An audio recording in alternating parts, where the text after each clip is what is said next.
글쎄요. 지금 최근에 부동산 가격의 급격한 조정을 받다 보니까 여러분들이 의사결정을 하는데 굉장히 어려울 것 같아요. 최근에 그래서 어떤 의사결정을 하실 때 너무 편중되고 편식을 하는 그런 영상이라든지 이런 거는 굉장히 좀 위험할 수 있겠다. 조심해야 된다라는 생각을 하고 있고요. 그래서 아무래도 좀 검증이 되어 있고 활동들을 하고 일정한 자격 요건이라든지 기관에 좀 속해 있는 분들 중심으로 해서 여러분들이 의사결정할 수 있도록 도움을 드리려고 하고 있습니다. 최근에는 합리적인 그 선택을 잘 하실 필요가 있을 것 같은데 예전에 그런 얘기가 있죠.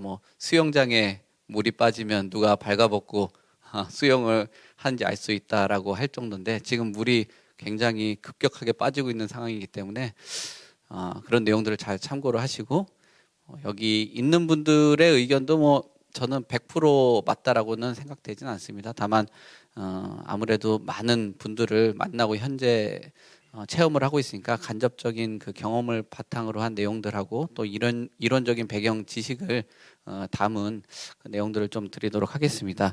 오늘 내용이 세금이다 보니까 세금의 을 기준으로 해서 말씀과 토론을 나눌 거고요. 약간 벗어나는 점이 있더라도 그 틀은 크게 벗어나지 않는 질문들을 하도록 하겠습니다. 일부 발제 때 얘기 들어보신 것처럼 세금이라는 게 부동산 투자나 또 자산 증식하고 직접적인 영향을 갖고 있기 때문에 상관성이 높다라고 보여집니다. 그래서 그 내용에 대해서 옆에 지금 계신 교수님께 좀 질문 하나 드릴 텐데요. 제가 질문을 하나 드리면은 본인 소개 한번 해주시고 답변 주시면 될 것 같습니다. 첫 번째 제가 드리려고 하는 질문은 그 세금하고 부동산 이 부분에 대해서 왜 이렇게 관심을 갖고 얼마나 투자성하고 관계가 있는지 이 부분 좀 말씀 주시면 좋을 것 같습니다. 예. 저는 세종대학교에 있는 김대종 교수입니다. 앞에 이제 정부에 있었던 우리 학교의 교수 두 분이 이제 아주 청와대 정책실장하신 분하고 이제 변창흠 장관이 이제 우리 학교 두 분의 교수님입니다. 그래서 두 분한테 제가 한번 물어봤습니다. 왜 이렇게 재건축을 허락을 안 해서 한 400개 되는 서울의 재건축이 다 허락을 안 해가지고 집값을 100% 올렸습니다. 또 전세 가격은 한 90% 올렸죠. 이제 우리 김수현 실장님은 재건축을 허락을 하게 되면 일시적인 주값이 너무 많이 오르기 때문에 가급적이면 이제 재건축을 허락 안 했다고 했던 그 얘기가 기억나고 우리가 금리하고 부동산의 관계는 마이너스 0.7의 관계입니다.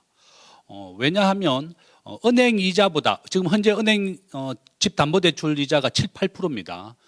은행 이자보다 집값이 더 많이 올라야 집을 사는데 은행 이자가 2024년까지 오릅니다.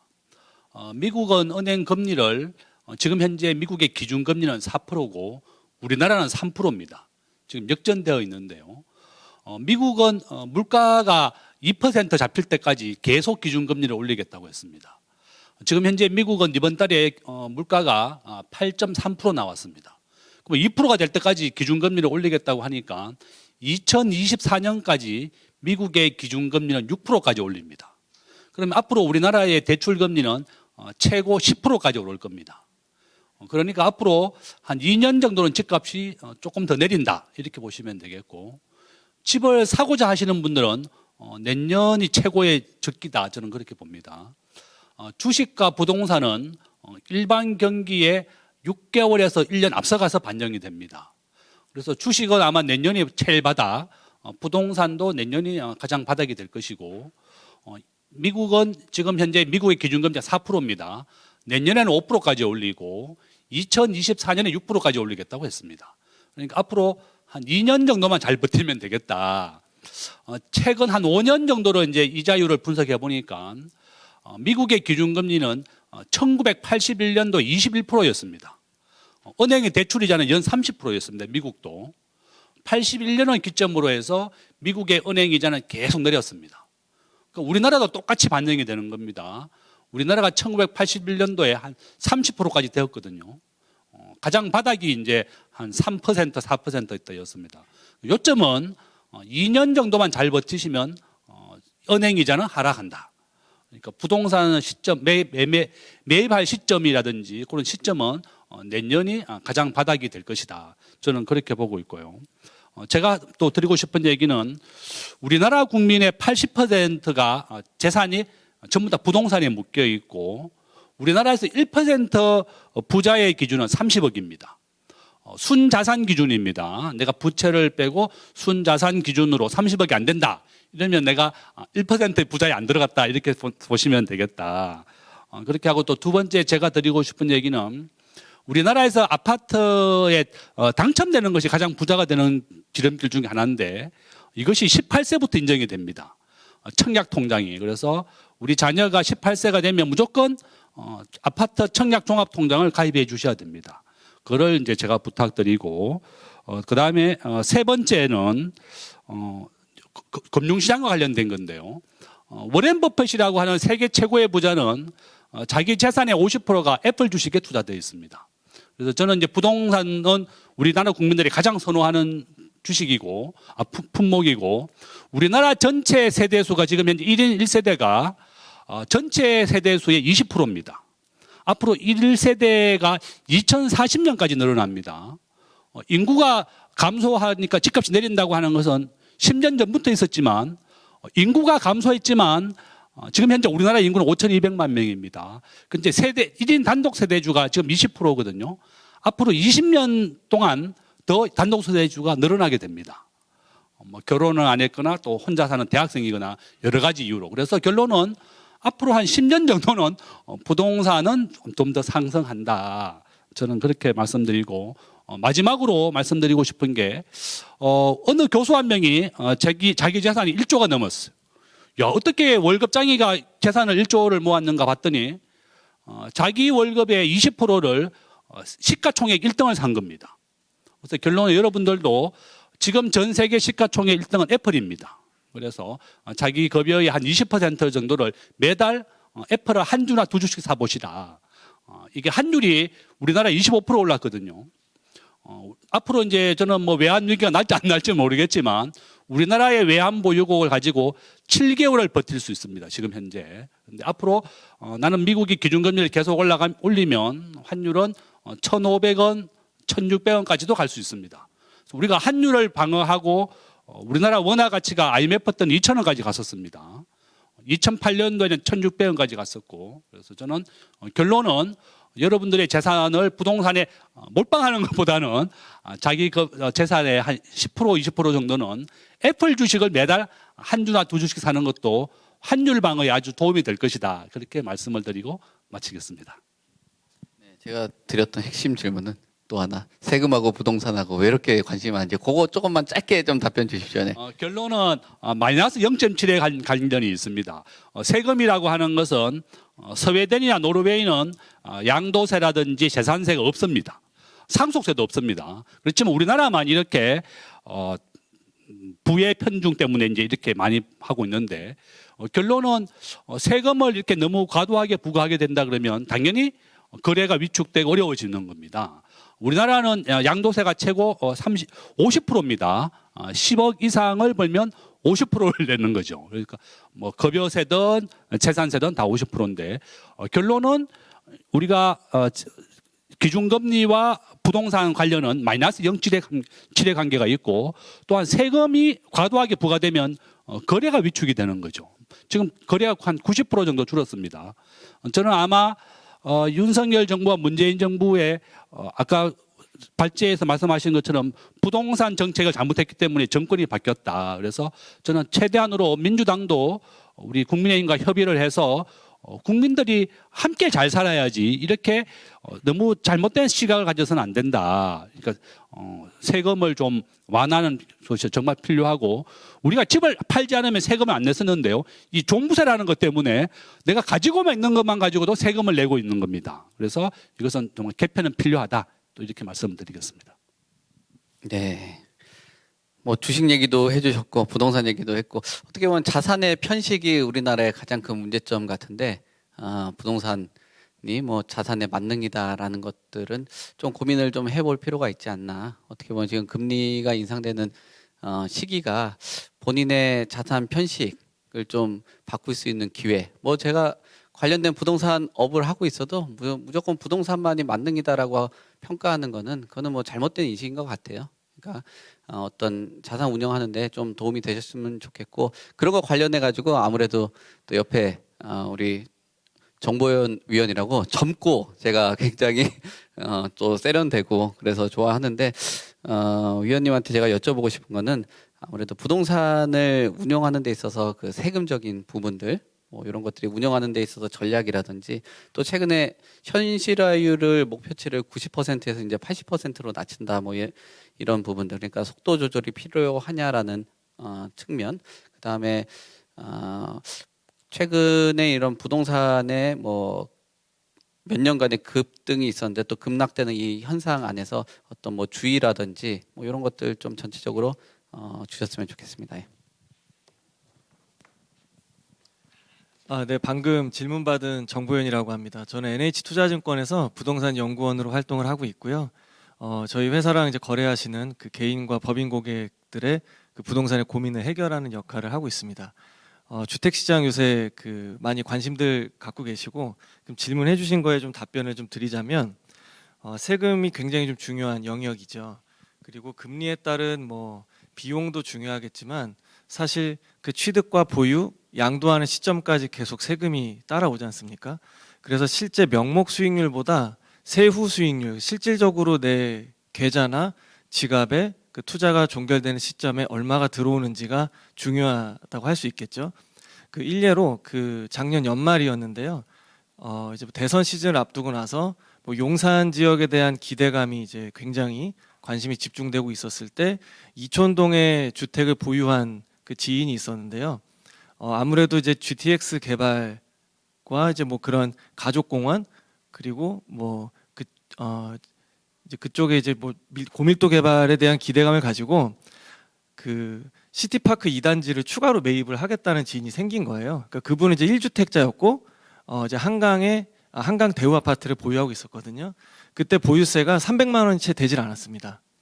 그리고 52평짜리를 그때 가격으로 28억에 취득을 하겠다라고 했는데, 그러면 목표하는 수익은 어떻게 되시냐고 그 보유 기간과 요구 수익률을 물어보니까 한 5년 보유를 한 다음에 한 10억의 차익을 남기고 팔겠다라고 하는 거예요. 그래서 그게 28억짜리가 38억까지 가는지 안 가는지에 대해서 뭐 제가 그거를 뭐 알 수는 없고요. 알 수는 없고, 일단 그러면 5년 동안 10억의 뭐 가치 상승이 있다라고 가정을 하고 나서 나중에 출구로 나왔을 때 그럼 얼마 정도가 남을 거고, 이거를 보유 기간 동안 5년을 나눴을 때 연수익률이 몇 % 될까 혹시 계산해 보셨냐고 얘기를 한 다음에 한번 해봤습니다. 했더니 그 규제 지역에서 주택을 이제 2주택부터 취득하게 될 때는 취득세가 중과가 되잖아요. 그래서 8% 취득세 중과를 하게 되니까 여기서만도 벌써 2억 5천 정도가 발생이 되고요. 그리고 2주택이 되면서 뭐 지금은 이제 공정시장가액 비율이 60%로 됐지만은 그 당시 기준으로 했을 때 300만 원 정도 내던 1년의 보유세가 한 7,500만 원으로 늘어나는 겁니다. 그리고 10억이 올랐어요. 그 38억에 양도를 했을 때 이거는 이제 실수요로 취득한 주택이 아니기 때문에 실거주를 안 했지 않습니까? 지금은 이제 내년 5월까지 다주택자에 대한 양도세 중과를 유예해 주지만 일단 그때 중과를 적용받는다라고 하면 2주택이니까 이제 플러스 20%가 중과가 되는 거잖아요. 그랬더니 6억 5천 정도가 양도세가 나오더라고요. 그러니까 분명히 10억이라는 차익이 발생이 됐는데 취득세 2억 5천 내고, 그리고 7,500만 원씩 5년 동안 내고, 그리고 양도할 때 6억 5천을 내니까 파는 순간 한 2, 3억이 손실이 나는 마법의 순간으로 빠져드는 이런 이제 시나리오가 나오더라고요. 그래서 집을 사지를 않았습니다. 그러니까 살 수가 없었던 환경이었던 거고요. 그러니까 그런 것처럼 좀 이렇게 극명한 예를 좀 들긴 했습니다만 세금이 굉장한 이제 중요한 의사결정 요인이 될 수가 있는 것이죠. 그래서 앞으로도 당연히 이제 자산 관리하는 측면에서는 이 세금 관계를 따져봐야 된다라고 말씀을 좀 드리고 싶고요.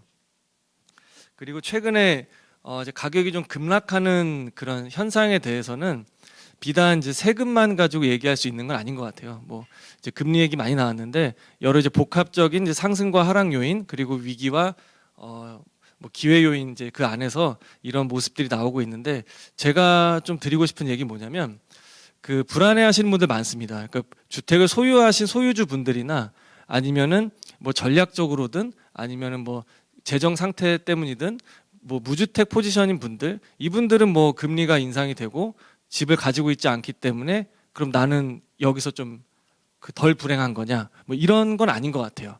양쪽 다 지금 불안해하는 건 마찬가지인 것 같습니다. 왜냐하면 어쨌든 그 의식주를 해결해야 되는데 당장의 주거를 해결해야 되는 입장에서 집을 사지 않았다 하더라도 임차 거주를 해야 될 텐데 그러면 전세 보증금이나 아니면 이제 월세를 부담을 해야 되잖아요. 그 비용 자체가 올라간다라는 거죠. 그 누구나 다 힘든 상황인 것 같습니다. 그리고 이 현상에 대해서는 가격이 한 15억 정도 가던 아파트들, 그러니까 강남권이 아니다 하더라도 웬만한 서울에서 그 신축 아파트, 브랜드 있는 아파트들이 전용 8호제곱미터가 보통 한 15억에서 한 17억 정도 이렇게 거래가 됐었죠. 이제 그랬던 아파트 가격이 여름 지나면서부터 갑자기 뭐 이상 거래라고 할 수 있을 만큼 4, 5억씩 뚝뚝 떨어지는 그 거래를 이제 아마 뉴스를 많이 접해서 보셨을 거예요. 그래서 20억 가던 아파트가 14억에 거래되고 15억 가던 게 10억, 11억 이렇게 거래되고 뭐 한 11억, 10억 가던 게 한 7, 8억 정도 어제도 그렇고 이제 실거래가 뜨고 있거든요. 그러면 체감하는 그 뭐 하락률은 한 25에서 한 30% 남짓 정도 되는 것 같아요. 그 대부분의 아파트 단지들은 한 15% 아래로 매물들이 좀 나오고 있는 모습들인데 상당히 좀 경착륙을 하고 있는 모습이고 우려스러운 부분이 많이 있죠. 그러면 여기서 얼만큼 더 떨어질 것이냐, 여기서 반등합니까라고 물어보시는 분들은 최근에 많이 있지는 않은 것 같더라고요. 그러면 얼만큼 더 떨어질 것이냐라고 했을 때 일단 한 달, 두 달 남은 올해보다 내년이 더 불안할 것 같은 느낌이 드는 건 사실이지만 저는 한 1차 저지선 정도는 온 것으로 생각이 됩니다. 그러니까 예전에 우리가 한번 그 기억을 한번 복기를 해보면 강남 재건축의 상징성이 강한 음마 아파트가 2009년도부터 2013년도까지 한 5년에 걸쳐서 한 30% 정도 가격이 좀 하락을 했었거든요. 근데 지금 이제 금리 인상도 보면 예상을 훨씬 훌쩍 뛰어넘는 그 속도와 그 깊이로 빠르게 진행이 되고 있잖아요. 그러니까 서서히 진행됐던 거를 최근에는 좀 단기간에 이렇게 가격이 움직이는 모습들인 것 같아요. 그러니까 예전에는 한 3년에서 5년, 좀 길게는 한 6, 7년에 거쳐서 움직여야 되는 그런 가격 하락폭이 지금 불과 몇 달 사이에 이루어지고 있는 모습들로 생각이 되고 아까 말씀드렸던 대로 세금에 대한 뭐 요인 이런 것들로 인해서 거래가 쉽지 않다 보니까 사실 표본이 없어요. 그래서 저한테도 많이 질문하시는 게 한 아파트 단지에서 시세가 만약에 15억으로 되어 있는데 만약에 이게 지금 현재 12억이다라고 하려면 거래가 보통 몇 건 정도 집계가 돼야 이걸 인덱스로 볼 수가 있습니까? 라는 질문을 많이 하는데 거래 거의 없잖아요. 그러면은 이 거래 한두 건 가지고 전체 시세가 떨어진 것으로 인식을 해야 되는 것이냐라는 이제 다음 단계의 고민을 하게 되는데 앞으로의 시장은 지금 가격에서 떨어질 수는 있겠지만 일단 이 정도 선에서 거래가 좀 늘어나는 표본이 좀 확대되는 시장 분위기로 갈 것 같아요. 그러니까 매도자들도 버티기를 하다가 지금 이 정도 가격에서는 슬슬 호가를 낮춘 매물들도 조금씩 출회가 더 되고 있고 이 정도면은 필요로 했던 수요자들 중에서 이 정도면 좀 살만하겠다라고 하는 그 수요층이 좀 붙기 시작하면서 잠실과 같이 이제 한 단지마다 세대 규모가 큰 단지들 있잖아요. 그쪽에서도 단 한 건이 아니라 여러 건씩 이렇게 좀 복수 거래가 나오는 거 보면 이 정도에서 조금 더 퍼진 표본이 많이 나올 것이고 그리고 나서 내년에 2차 하락을 할 것이냐 아니면 여기서 좀 더 좀 유지가 되는 분위기 갈 것인 건지는 좀 거시적인 매크로 환경에 대한 요인을 가장 크게 받을 것 같고 그 금리 요인하고 키 드라이버는 그 정책이 가지고 있다라고 저는 생각을 합니다. 근데 정책이 지금처럼 시장 상황을 예의주시하고 있고 순차적으로 완화하겠다라는 기조에서 이제 금리 변동처럼 그 확 규제를 한 번에 이렇게 그 풀 수 있는 이렇게 좀 파격적인 규제 완화가 와주면 그때는 좀 매수 심리가 좀 살아날 수 있지 않을까 생각을 좀 하고 있는데 이건 좀 지켜봐야 되는 부분 좀 있는 것 같고요. 그러니까 시장 상황은 여기서 추가 하락은 뭐 예상할 수 있겠지만 일단은 여기서 조금 더 그 가격 확대가 거래되는 게 좀 늘어날 것 같다 이렇게 좀 생각을 좀 하고 있습니다. 그리고 아까 이제 질문하셨던 것 중에 그 공정시장가액 비율에 대한 속도 조절 이런 거 말씀하셨는데 사실 이제 뭐 법령을 개정해야 되는 거는 이제 국회 의결이 필요한 거기 때문에 사실 아까 이제 발제 때도 말씀해 주셨던 그 1주택자 그 종부세에 대한 그 특별 공제 금액도 14억까지 가는 게 좀 불발이 됐잖아요. 그러니까 내년에도 종부세 관련해서 이거를 이제 주택 수를 가지고 따질 거냐, 중과를 할 거냐, 아니면은 가액 기준을 가지고 뭐 단위세율로 통일할 거냐, 이거 갖고 좀 얘기도 많이 있는데요. 일단은 저는 세금은 지금에서는 완화 기조로 가는 게 맞다라고 개인적으로 좀 생각을 하고 있고요. 공정시장가액 비율을 좀 낮추긴 했는데 계속 이런 좀 완화 규제로 완화 쪽으로 가야 되는 게 좀 맞다고 생각을 합니다.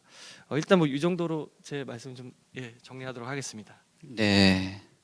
아마 뭐 조금 더 리서치도 하고 아마 보고서가 많이 나오고 있는 그런 기관이다 보니까 그런 것들 잘 참고하셔가지고 뭐 주관적인 해석보다는 객관적인 뭐 지표를 가지고 또 일정한 그 본인의 뭐 생각들을 말씀해 주신 것 같습니다. 전체적으로 세금이 만만치는 않다. 결국 절대값은 꽤 높은 가격으로 하지만 뭐 속된 말로 차 떼고 포 떼고 나면 남는 거 없다. 거기에 아까 말씀하신 거 제가 한 뭐 20억 후반대에서 30억 후반 정도로 매각하는 그런 정도의 금액을 가지고 실무적으로 접근하면 중개 수수료도 한 조금 조정하다 보면 한 0.5% 정도로 하거든요. 그거 계산해 보니까 수수료도 한 3천만 원 내야 되네요. 사고 팔고 할 때. 그러니까 추가적으로 내야 되는 비용들이 거래 비용이라는 게 또 많고 또 조금 더 실무적으로 가면 뭐 법무사 비용이라든지 뭐 이런저런 거 하면은 정말 남는 거 없겠다. 잘못하면은 손해 보는 경우가 생길 수 있다. 그래서 아까 뭐 그 전문가들 세금 전문가들 곁에 한두 명 정도 두는 거는 뭐 좀 필요한 것 같고 절대적으로 한 몇 년 뒤에는 모르겠어요. 한 1, 2년 정도는 전문가들을 활용한 전문가가 되는 게 좋지 않겠냐. 뭐 물론 양도세 안 내는 방법은 있기는 합니다. 뭐 집값이 안 오르면 양도세 안 내겠죠. 그죠? 근데 그런 걸 원하지 않으니까 오르는 집 안에서 절세할 수 있는 전략들을 찾으시면 좋을 것 같아요. 세금적인 부분들을 뭐 얘기하면서 어떻게 보면은 주택 중에서는 가장 고가의 주택 시장이라고 얘기할 수 있는 뭐 재건축 시장이라든지 뭐 이런 내용에 대해서 좀 말씀을 한번 드려보려고 하는데요.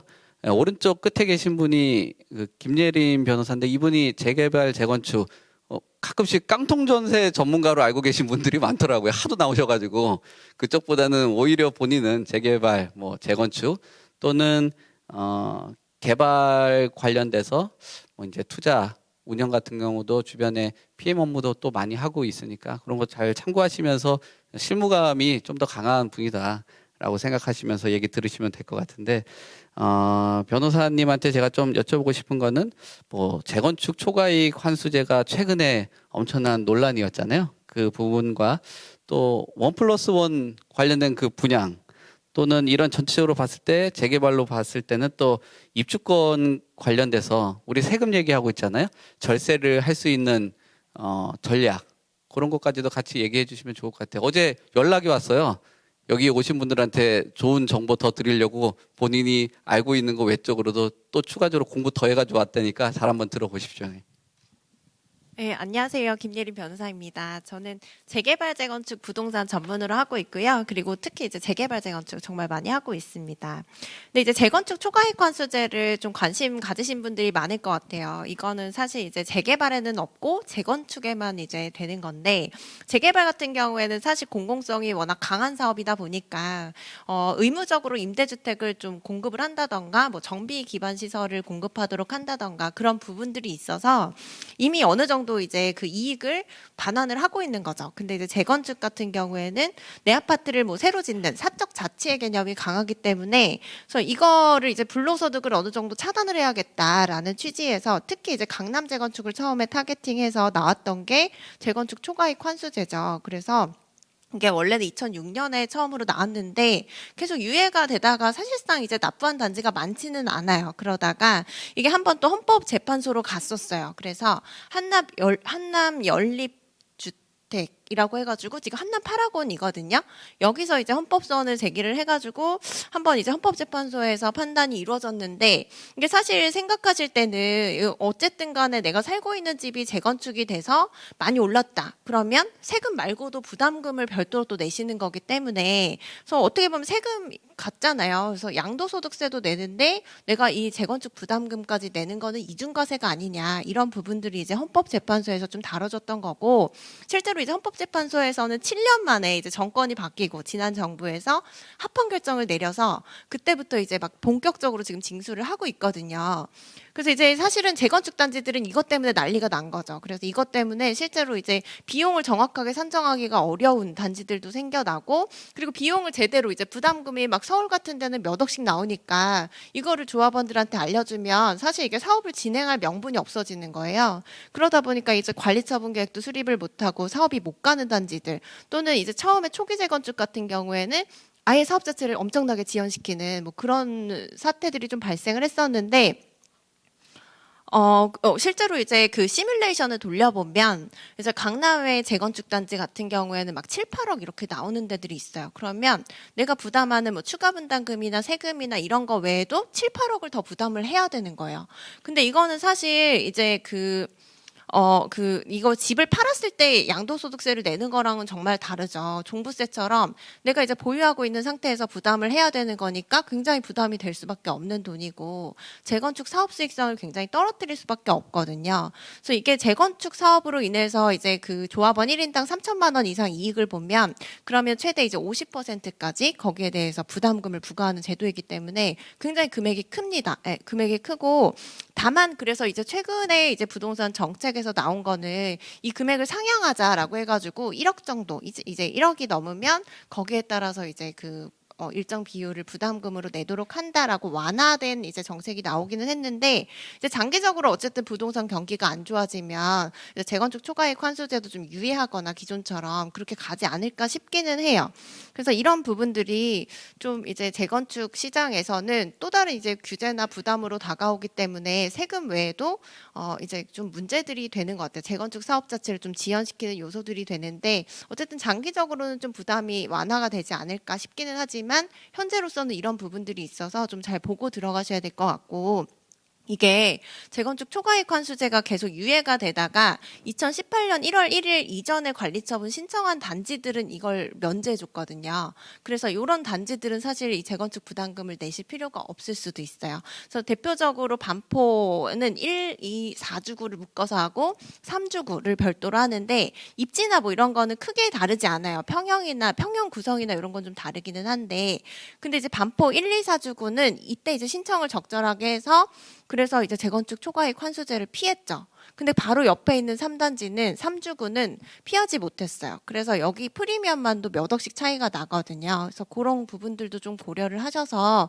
이제 재건축 투자를 하신다라고 하면 이 부담금이 정말 이제 큰 요소가 될 수 있다라는 거를 좀 유의하셨으면 좋겠어요.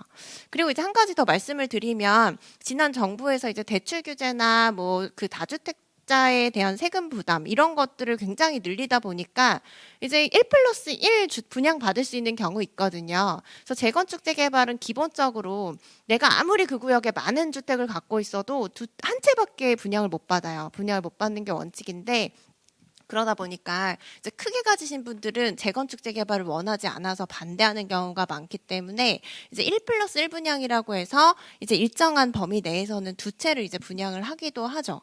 네, 근데 이게 문제는 뭐냐면 1+1 중에서 한 채는 60제곱미터 이하의 주택으로 받으면서 이전고시 다음 날 소유권 이전 등기 넘어온 다음 날부터 3년 동안 전매를 못해요. 그러다 보니까 이게 월 한 채 갖고 있다가 갑자기 두 채를 분양받으셨잖아요. 그러면 그 상태에서 다주택자가 돼버리시는 거예요. 그래서 이게 대출도 안 나올 수가 있고 특히 이제 강남 재건축은 한동안 15억 이상은 또 대출 못 받았으니까 그래서 대출을 못 받고 또 그리고 이제 계속 또 보유를 하셔야 되니까 이게 그동안 종부세도 다주택자, 이주택자로 받으시고 양도할 때도 또 이제 그 중과세를 받다 보니까 이런 부분들이 너무 부담이 되신다는 거죠. 거기다 전매 제한이 걸려 있으니까 전매도 못 하고. 그래서 실제로 이제 그 많은 단지들에서 오히려 1+1을 받고 싶어서 예전에는 난리였는데 최근에는 1+1을 안 받고 다시 재분양하게 해달라, 재분양 신청하게 해달라라고 해가지고 한 채만 분양하시고 이런 사례들도 굉장히 많았어요. 예. 그래서 만약에 1+1 분양을 고려를 하신다라고 했을 때는 내가 갑자기 다주택자가 돼서 어떤 뭐 중과세라던가 이런 그 불이익을 받을 수 있다는 점을 좀 잘 알아두셔야 될 것 같아요.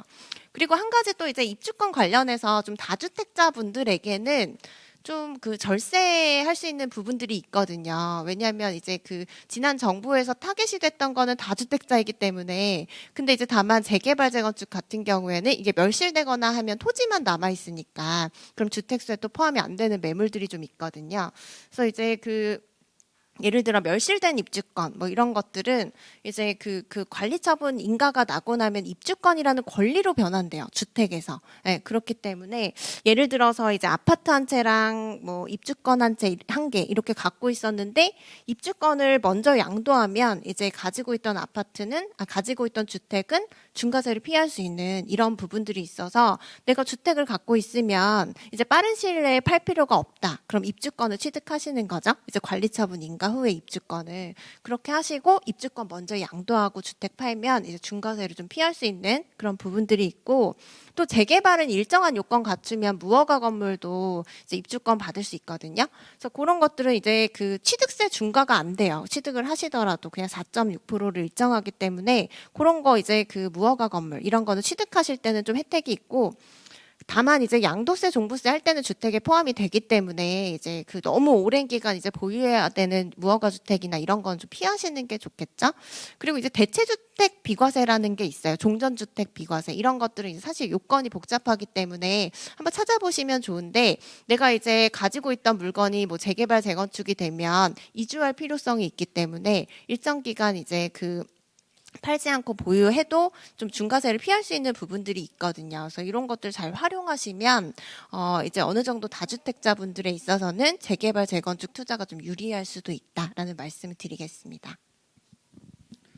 되게 복잡하네요, 그죠? 그 김예린 변호사 여기 블로그 저 가끔씩 몇 번 보거든요. 그 나중에 블로그 들어가셔가지고 보면 그런 거 정리한 거 있고 뭐 방송에서 했던 말 아마 여기 토마토 나가면 본인 홍보하려고 그러는지 본인 영상도 올리니까 그거 한번 잘 보시면 될 것 같습니다. 네, 뭐 내용들 정리들 하고 나름 요즘에 재개발 재건축도 굉장히 젊어지고 수익 분석이라든지 이런 것들이 굉장히 뭐랄까요, 뭐 정량적으로 잘 찾아야 되는 부분들이 있어서 여러분들이 과거처럼 어떤 주먹구구 형태 그거는 한계가 있다라고 보여집니다. 잘 활용들 하시고 아까 정보현 위원님 말씀하신 것처럼 그 앞뒤로 잘라먹는 수익률이 많다 보니까 그래도 적어도 엑셀은 돌릴 줄 아는 분들 만나셔가지고 그래도 좀 수익 분석을 하는 게 좀 좋지 않겠냐라고 생각됩니다. 그런 부분에 있어서는 지금 왼쪽에 그 안유런 대표님이 젊어가지고 잘하실 것 같아요. 지금 좀 옷도 그래서 조금 나이가 있어 보일지 모르겠지만 30대 초반이에요. 그 몇 년 동안 꼬마 빌딩이라든지 상업용 부동산 거래 많았잖아요. 아마 매출을 제가 알기로는 매출이 아니겠군요. 그 거래 금액 정도를 보니까 한 8천억 정도 됐다고 하더라고요. 아까 식사하면서 그만큼 화랑이었던 시장이다 보니까 그 기간 동안 많은 경험치가 있을 거라고 보여집니다. 혹시라도 뭐 자산 규모가 있으시거나 포트폴리오 구성을 조금 하시려고 하시는 분들 같은 경우는 잘 한번 들어보시면 좋을 것 같아요. 그래서 또 지금 주택 얘기를 하다 보니까 뭐 수익형이라든지 빌딩 관련된 내용들 이거는 또 다른 문제이기 때문에 이런 빌딩 업계 쪽에 세금적인 부분들 또 아까 제가 세무사님 우리 안수남 대표 세무사님이 말씀하셨던 그 법인 전환하는 형태 뭐 그런 얘기들도 한동안 이슈였거든요. 그 내용들 짚어서 설명 주시면 좋을 것 같습니다. 네. 아하. 예, 안녕하세요. 저는 중개법인 빌딩숲의 안유런 대표라고 합니다.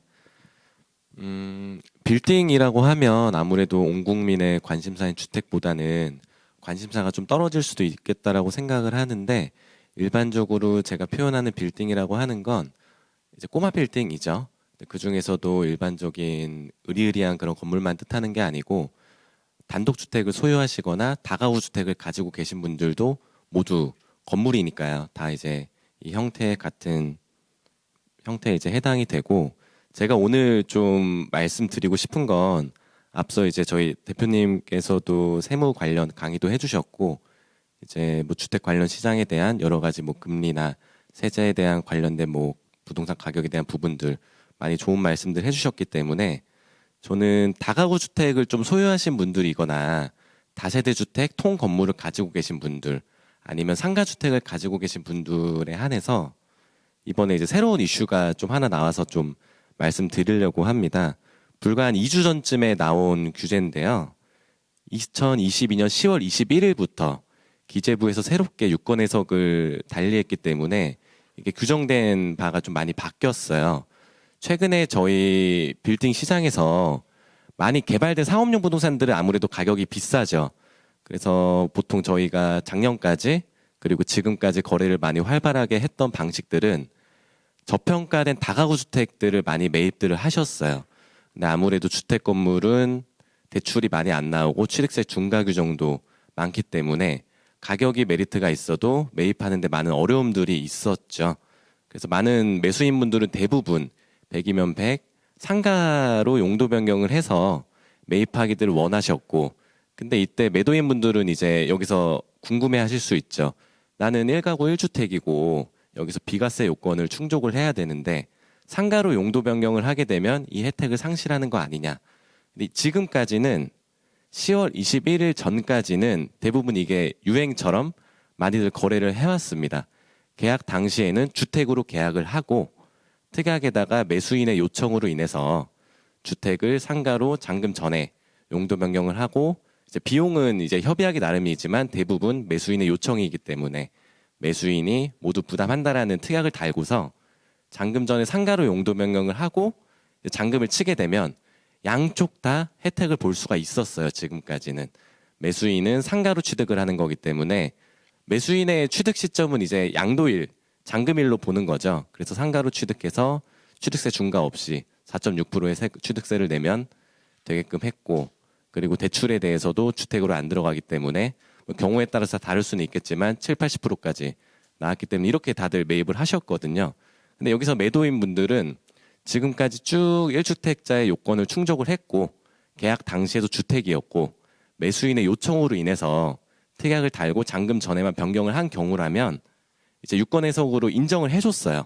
그래서 매도인들은 1주택에 대한 혜택, 비과세 혜택이나 장기보유 특별공제를 다 받을 수 있었기 때문에 이런 식의 방식의 이제 거래가 유행이 잠깐 됐었죠. 근데 법이 개정된 건 아니지만 이번에 기재부에서 10월 21일 이후부터는 매수인과 매도인 모두 이제 잔금하는 시점에 용도로 이제 판정을 하겠다. 이렇게 되면 어떤 일이 발생되냐면 매수인들은 사실 예나 지금이나 똑같습니다. 잔금일 때 상가로 취득을 해야 되는 상황이고 상가로 용도 변경을 하게 되면 취득세나 대출에 대한 제한이 없기 때문에 모두 다 지금도 이렇게 원하고 있어요. 하지만 매도인분들은 1주택자냐 다주택자냐 여기서 좀 갈릴 것 같아요. 1주택에 대한 비과세 혜택이나 장기보유 특별공제를 받아야 되는 분들은 지금까지는 매수인 그래 너가 이렇게 해야지 살 수 있으니까 내가 잔금 전에 용도 변경을 해줄게 이렇게 이제 서로 합의하에 많이 진행을 했었다면 이제는 용도 변경을 해주면 큰일 나겠죠. 비과세 혜택도 못 받게 되고 장기보유 특별공제에 대한 혜택도 상실하기 때문에 정말 뭐 경우에 따라서는 몇 억, 뭐 십수억, 1, 20억 이상의 세금이 차이가 날 수 있기 때문에 이런 거래가 불가능해졌습니다. 그래서 이런 용도 변경 이슈도 세금과 이제 직간접적인 영향이 있는 거죠. 하지만 반대로 다세대 주택을 전체 건물로 소유하신 분들 아니면 단독주택을 소유하고 있지만 이미 다주택자이신 분들이나 뭐 극히 드문 경우지만 법인이 주택 건물을 소유하고 있는 경우에는 해당 사항이 없고 오히려 이 법을 악용해서 더 좋아질 수도 있을 것 같아요.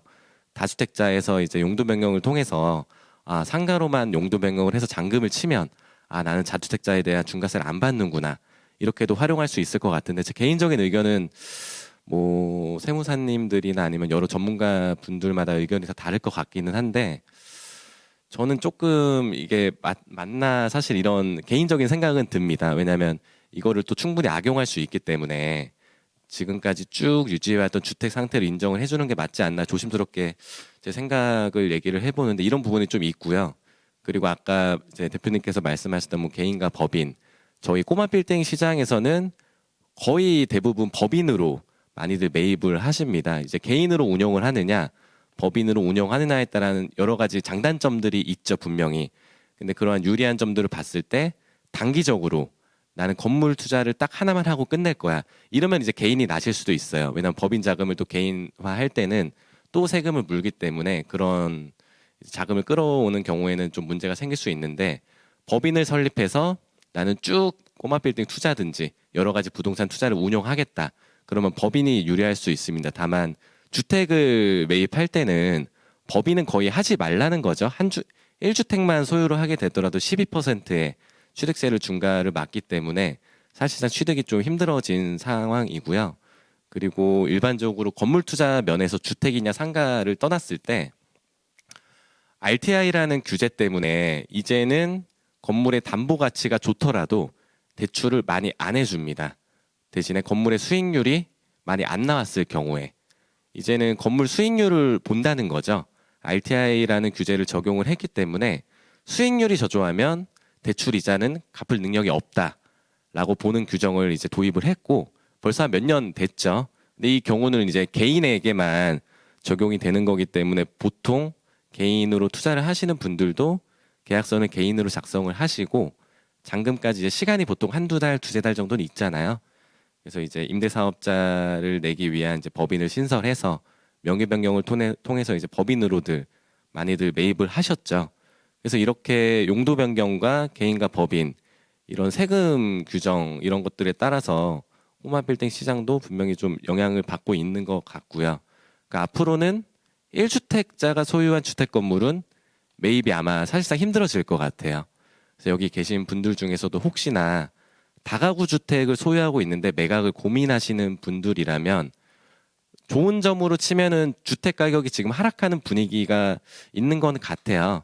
근데 주택으로 평가받기보다는 다가구 주택은 토지와 건물을 소유한 경우이기 때문에 토지로서의 가치를 평가를 받게 됩니다. 그래서 주택 가격이 좀 하락하는 분위기다 하더라도 땅값이 떨어지지 않는 이상 그 땅을 매입을 해서 개발하시려는 분들한테는 뭐 매력적인 가격을 또 제시를 할 수도 있겠죠. 근데 다만 1주택자다 이러면 용도 변경을 해줄 수가 없고 또 그런 건물들은 살 수 없기 때문에 좀 난해한 상황이 펼쳐지긴 하지만 이런 분들 잘 고려하셔가지고 혹시나 용도 변경을 해주려고 지금 하는 분들이라면 꼭 주의하시고 사고 없이 거래에 좀 임하실 수 있도록 제가 이번 이슈에 대해서 한번 말씀드렸습니다. 네. 빌딩 관련돼 가지고 그 나름 굉장히 큰 이슈예요. 그동안 절세를 했던 부분인데 지금 그게 막히다 보면 아까 취득할 때 어떻게 보면은 우리가 주택의 그 허들, 취득할 때 허들을 낮춰달라고 지금 요구가 많잖아요. 뭐 취득세를 좀 완화를 해야 된다 그런 것처럼 빌딩 시장 안에서는 그 부분들이 변경된다라고 하면 굉장히 높은 담을 쌓는 것이기 때문에 조금 위축되는 국면에 들어갈 가능성도 있기 때문에 좀 고민도 해봐야 되는 문제점이 아닌가라고 생각되고 뭐 여러 가지 아까 말씀하신 것처럼 어쨌든 이제 빌딩 시장 같은 경우도 기본적인 그 월세 수익 그 수익이 담보가 돼야 되다 보니까 여러분들이 혹시라도 뭐 건물이나 빌딩을 사시려고 하시는 분들은 빌딩의 수익률을 분석할 수 있는 분들을 만난다든지 뭐 전문가들을 만나든지 옆에 계신 뭐 안 대표님 만나가지고 얘기 나누셔도 되니까 그런 것들 잘 참고를 하시면 좋겠습니다. 어떻게 다 개개인별로 이슈를 좀 던져 드렸었고 답변을 좀 일방적으로 드려서 좀 죄송하긴 하지만 그래도 좀 어떻게 도움이 되셨나요? 예. 그러면은 이제는 서로 소통을 하는 그런 시간 좀 가지려고 하는데 아까 1부 때 발제하셨던 그 안수남 대표 세무사님 모시고 그다음에 여기 같이 계신 전문가들하고 해서 아까 그 톡방에 올라온 그런 질문들 몇 개 같이 해결하고 그다음에 뭐 또 추가적으로 질문할 수 있는 것들 뭐 그런 것들 한 2, 30분 정도 하고 마무리하도록 하겠습니다. 네.